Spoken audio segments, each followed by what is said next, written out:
Hi guys, నేను అమెజాన్లో part time job చేస్తున్నాను అని చెప్పాను కదా. ఇక అక్కడ వర్క్ చేసుకొని వస్తుంటే నాకైతే ఈ అన్నపూర్ణ పానీపూరి బండి అయితే కనిపించింది గైస్.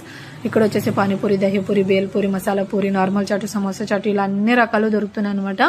ఇక నేనైతే ఒక మసాలా పూరి ఆర్డర్ చెప్పేశాను గైస్. దీని కాస్ట్ వచ్చేసి మనకి 35 రూపీస్ అనమాట.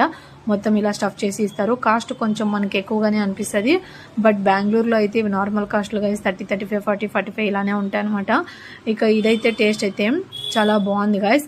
నేనైతే మసాలా పూరిలో సెకండ్ టైం పెరుగు అడిగి మరీ వేయించుకున్నా, చాలా బాగుంది. మీరు కూడా ఎక్కడైనా మసాలా పూరి ట్రై చేస్తే సెకండ్ టైం పెరుగు వేసుకొని తినండి, చాలా బాగుంటుంది. ఇదైతే మనకి కేఎల్ఎం షాపింగ్ మాల్కి ఎదురుగానే ఉంటుంది ఈ బండి, మార్తాలిలో. ఇక ఇది వచ్చేసి మనకి దహీపూరి గైస్. దీనికి కూడా స్టఫ్ అనేది బాగా చేసి ఇచ్చినారనమాట. 2 టైమ్స్ పెరుగు వేసి ఇచ్చినారు దీంట్లో. దీని కాస్ట్ వచ్చేసి 45 రూపీస్. నాతో పాటు వర్క్కి వచ్చిన వాళ్ళు ట్రై చేసినారు, నేను ట్రై చేసిన, చాలా బాగుంది. ఇక ఇటు సైడ్ ఎవరైనా వస్తే ట్రై చేయండి. ఆల్రెడీ ఇక్కడ ఎవరైనా ట్రై చేసి ఉంటే నాకు కామెంట్ చేయండి.